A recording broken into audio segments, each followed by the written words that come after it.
Hello, I'm Roberta Winters, President of the League of Women Voters of Radnor Township. As you know, the League of Women Voters is a nonpartisan group that neither supports or endorses candidates. Our purpose is to promote political responsibility through informed and active participation in government. We're open to all of you and hope you'll consider joining us in the future. We have many challenges facing democracy today, and your voice and your time and effort makes a difference. Believe it or not, we are already into a new session of the Pennsylvania General Assembly. We hope you've caught your breath since the 2020 election, and as you know, we have a lot going on already in 2021. One hot topic that centers on us as Pennsylvanians is an amendment to the Pennsylvania Constitution, which is currently proposed in the legislation. It will affect how we elect judges in our three highest courts. With me today to help me understand what's going on with all of this is Jamie Mogil. She is the Voter Service Chair in our neighboring Lower Merion and Narberth League of Women Voters. Jamie, can you take a minute and tell our audience a little bit about yourself today? Hi, Roberta. Thanks so much for having me again. I love doing these shows with you. Yes, I'm the Voter Services Chair for my local league, Lower Merion and Narberth. I was also former Vice President for the State League, and I have a background doing election reform and voting rights. I'm in private practice in areas including election law, and I also have a firm, government relations firm, Enact Strategies. Well, before we go into the specifics of the judicial elections and what this specific bill before our legislature is all about, we need to know first, how do you go about amending the Pennsylvania Constitution? Just how is it done? Right. So we have a lot wrapped into a short amount of time, but it's a great civics lesson for people. Many people don't even know about amending the Constitution or how our judges are even elected. Many people don't realize that. But first, before we get to the bill, what does it mean? We have to talk about how do you amend the Pennsylvania state constitution. So an amendment is proposed, like in the form of a bill. In this case, it's House Bill 196. And then it goes through the House and the Senate, our two chambers of the General Assembly, and it must pass by a simple majority. And then it goes on because it can't just pass once, it's got to pass twice. So in two consecutive sessions, and only then does it go to us as the voters to be approved by a ballot question. And of course, it must be published in a publication like the Inquirer in our area, to let people know that this is a possible constitutional amendment. So where we're at right now, it's already been passed. HB 196 has already passed in one session, and it's coming up this session. So does the public have any say in these kinds of matters? Do we have public comment about this? Can the governor veto this? Is there going to be hearings so we can say something about this as league members or as the public? These are all great questions, and you would think the answers would be yes to public input or good government groups like the League giving testimony, experts, legal experts, considering the extent of changing the way that our judges are elected. But there was absolutely no comment or testimony when this was passed in the last session. And it seems that we're going to come up on the same exact scenario, that there will not be any public input, any expert testimony, any testimony. It's very disturbing. That's the nice way of putting it. As far as the governor vetoing, no, this is not a typical bill that would go through the General Assembly and go to the governor's desk. This is a constitutional amendment. So it's got to go through that process that I previously explained. So a lot of people feel the governor, who is a different political party than the majority party of our General Assembly, would be as kind of fail-safe or check on what happens that he could veto, but not in this instance, no. So there really isn't a check and balance until it goes to the people. Correct. Now, the other thing is, before we talk about changing how the judges might be elected, I think we need to understand a little bit more about how the process works today. Can you Yeah, help? so again, go ahead. No, I just wanted to know if you can help us with that. Of course, yeah. As an attorney, I mean, I'm taught what happens with our judges or what the courts look like here in Pennsylvania, but the typical person, I think, would not learn that. Certainly, maybe leaguers are aware of this information, our members, but it's really important to know we're one of few states left in the country where we elect our judges. And we do so, and I'm talking about our highest court judges, which I'll go over the different courts. So the courts, it's kind of you see that triangle there. So we have three highest courts. We have the Supreme Court, which has 7 justices, our Superior Court, and our Commonwealth Court. So our Superior Court, as well as the Commonwealth Court and the Supreme Court, they're our highest courts because they're appellate courts. So they hear appeals. And there's certainly a significant number of judges that are at play because every 10 years, so I'll just go to the next part, which is electing those judges. So again, we're one of few states that elects our judges, and even more significant, we are the only state in the country where we elect them in odd number years. Now I say that because it's odd, meaning it's never for a major general election that we just had. So low voter turnout is very typical in these years when there's such significant races like our local municipal races as well as our judicial races. So candidates are running on partisan lines in a primary election.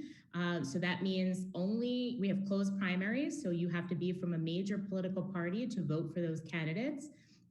And then the primary winners go on to compete in the general election. And then once elected, there's then after 10 years, we as voters vote whether to retain them, a yes or no, without party affiliation. So it could be a Republican, a Democrat. We as voters don't know that information. So it's really important we at the league give information like that, or the Bar Association of Pennsylvania gives information about whether they're qualified, highly qualified.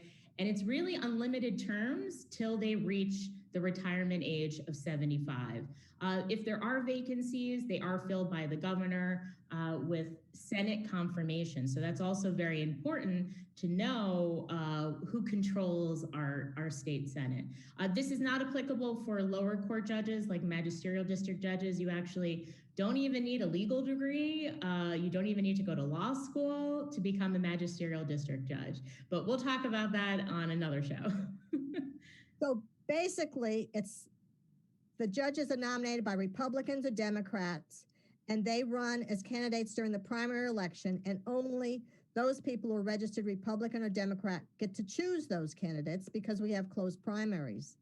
And then while we'd like to have the judges elected by merit, that's not always the case. So in fact, politics is already in the courtroom. However, right. This is the way the judges have been working in Pennsylvania for decades. But then how is this all, currently we already have some politics in the judges' selection, but how is this new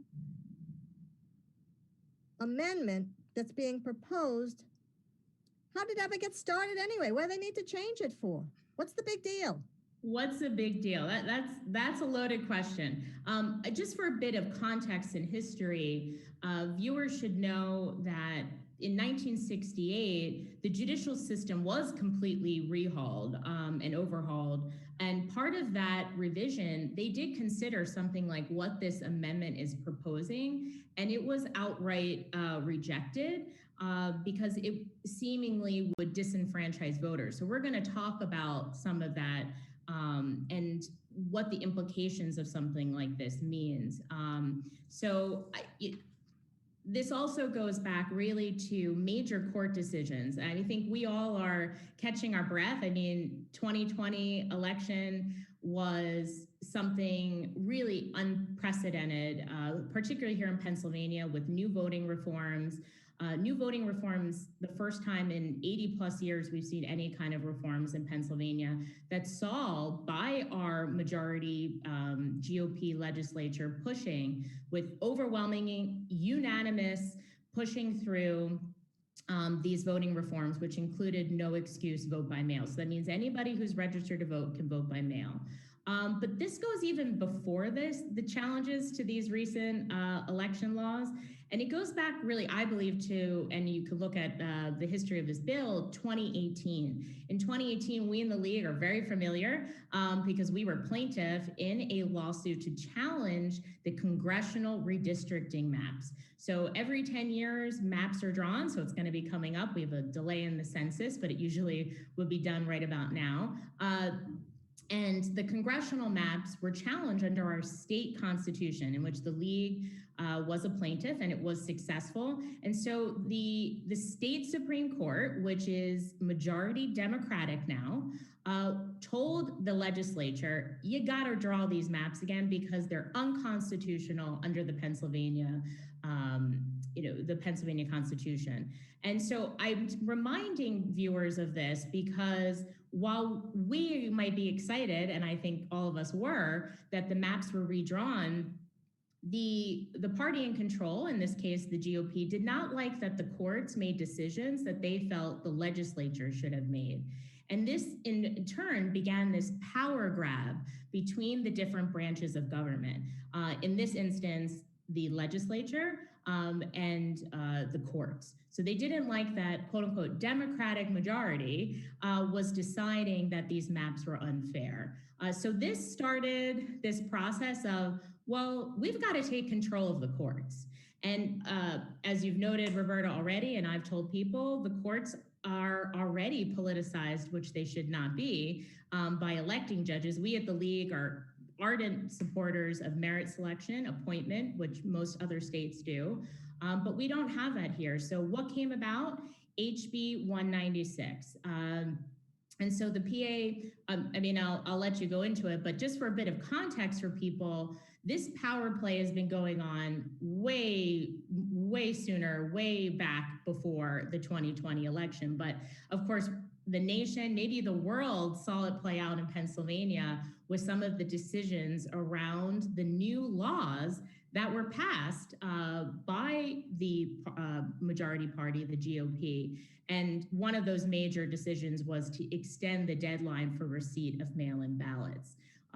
The GOP just felt the PA Supreme Court, that was not within their purview, their jurisdiction to make that decision. So what in fact would this House Bill 196 do? Yeah. In fact, it's going to make the courts more political than they already are. And I want to encourage people to understand just how serious this is. I know that people are thinking about Congress and the presidential election and what's been playing out on a national level, but here in PA, this is an ardent attack on the validity and independence of our courts. So HB 196 would change the way that we elect judges. So I gave you an overview of how we do that already, but the PA legislature would in turn draw the regional districts. Right now, we elect a state Supreme Court justice across the state, and he or she represents the entire state. But this would change, in turn, it would dice up our state, our Commonwealth, into regional districts. And so judges would run, they would need to be a resident for at least a year of that regional district. And they will run in a primary within that district. And candidates, judicial candidates would be selected only by voters in that particular region. So it's really important to remember, these are judges who are running for statewide positions, but in turn would only be picked by voters of a regional district drawn by the legislature. We would be, if this came to be, the only state in the entire country that allows our state legislature to draw judicial districts. So the weight of that should not be lost on anybody listening to this. So this is for our PA highest courts that I mentioned, the Supreme, Commonwealth, and Superior Court. Sorry, that should say Supreme, Commonwealth, and Superior Court. Well, this sounds like a nightmare in my mind. The legislators are going to draw the districts. Only certain judges would run in a given area and they would be elected by only those people in that area, yet they'd serve the entire state and decide what's laws work and what don't work and what our Constitution says for Pennsylvania and what doesn't say? Yeah, I mean, as I hear you saying all these things, I hope people notice the tone and the urgency behind what you're saying, that this is very, very serious. This is a threat. You know, I tell people we need to save the court. Judges right now, there's already too much politics involved in electing a judge, but this would just throw fuel on the flames, on the fire, and would really strip our courts of any kind of independence, which you hope when you go before a judge, irrespective of their party, that they're going to be impartial, fair, independent, looking at the law as it is, and that they're not going to be thinking, oh, I'm from a small district and I'm only beholden to those district voters.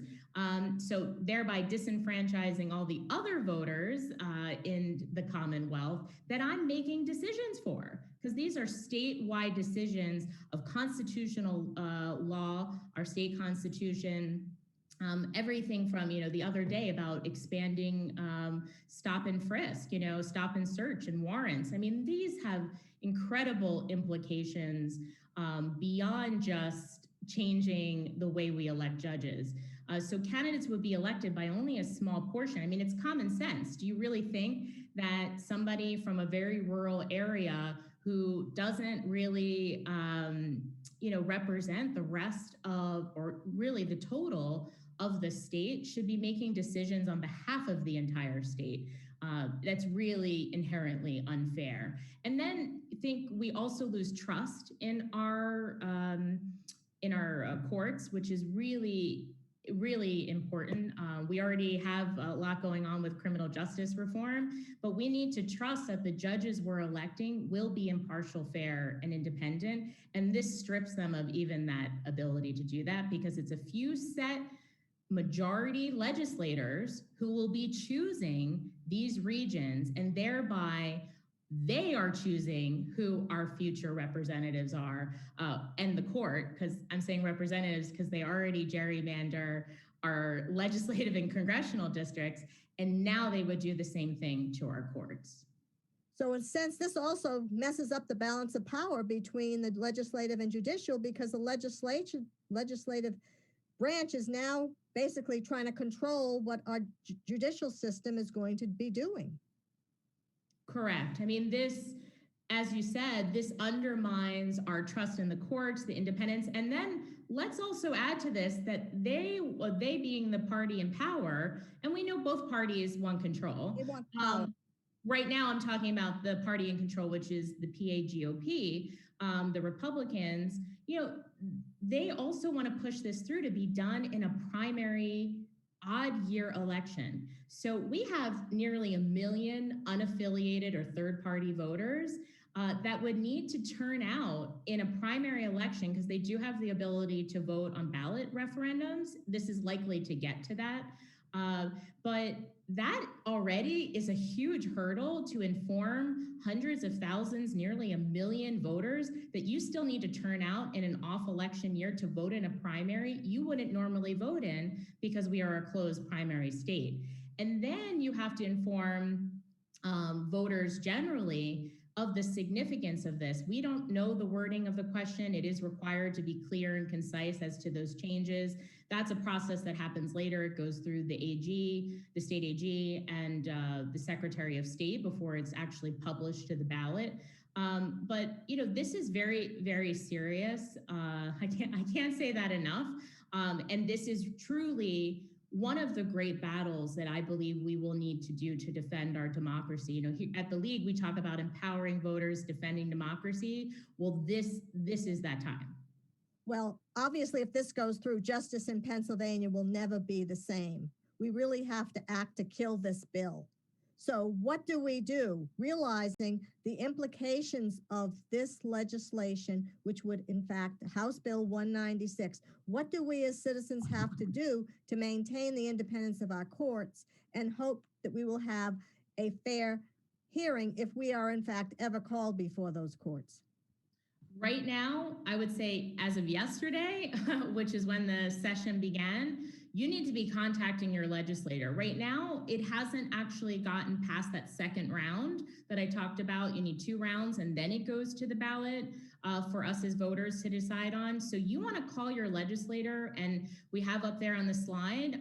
You could also just Google, look up my PA legislator, and you want to make sure to be calling your representative and telling them, and ask for a meeting. Identify yourself as a constituent. Tell them, maybe you're a lawyer and you're like me, you're just incensed at the possibility of losing the independence of our courts. Maybe tell them a personal story, and really make sure that you tell them, vote no on this bill. We want to kill this bill. It is not something that should go forward, and tell them you think it's unfair that there's no public input, there's no testimony from good government groups. And more importantly, if they do tell you they're going to vote no on it, ask them to make it public. Make it public that they're going to vote no on this and that they don't think that this is a good idea. And that ask them also for that information as to who else you should be talking to. Do you have a neighboring constituent that lives in a legislator's area that does support this bill? Make sure, and this likely is to be pushed along party lines. All indications point in that direction. And we're working on a very small timeline.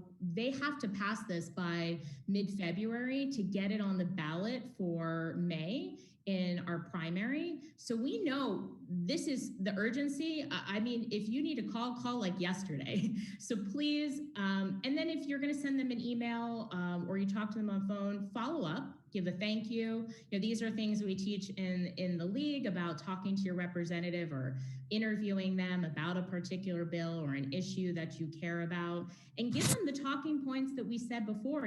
This is unfair that this is being pushed without testimony, without good government groups weighing in, that this shouldn't be done in a primary, pushed when it's technically a closed primary state, shutting out and disenfranchising voters, that you believe this will erode confidence in our judicial system, that you're not in favor of this gerrymandering. Gerrymandering is where we allow the politicians who are in power to draw the maps to keep themselves in power. And unfortunately, we're a state where that happens with our with our congressional and legislative maps, which we're still fighting against. But now they want to do it with the judicial regions or districts. And that this is really unfair. But inherently, it shouldn't be one regional district deciding statewide issues. That proportionally doesn't make sense, and like I said, is inherently unfair. I mean, there's many more talking points, and certainly the league is always a reference for people. You can join your local league, the PA League, also the project of the league, Fair Districts PA, which is an anti-gerrymandering group, certainly has talking points as well. Well, thank you, Jamie, and I do hope that all of those who are listening today will pick up the phone or get on their computers and let their legislators know now, kill House Bill 196, because it is not good. No bueno. So, on behalf of the League of Women Voters of Radnor, I want to thank you, our audience, for joining us today, and hopefully, or I pray, you are following up through on this issue that we've shared with you today about what our state legislators are considering in Harrisburg as they continue their session. We are sincerely grateful to Jamie Mogil, who is our colleague in Lower Merion and Narberth, who is, because of her training and experience, a valued source in this certainly contentious issue. She is my go-to person, and I hope she will continue to be so. Finally, to Mainline TV, our public access station, we appreciate your ongoing efforts to keep the public educated on important topics such as this that will impact their lives and the lives of Pennsylvanians for decades to come. We hope that all of you will continue to stay well and stay informed. Our vote is our voice, and we must protect it. be it through defending and bolstering our elections and by assuring that our government remains strong with its independent branches and support that balance of powers between our legislation, our judicial, and executive branches to keep politics out of our courts. We don't need political power influencing decisions of law. Let your voice be heard, and thank you again for joining us.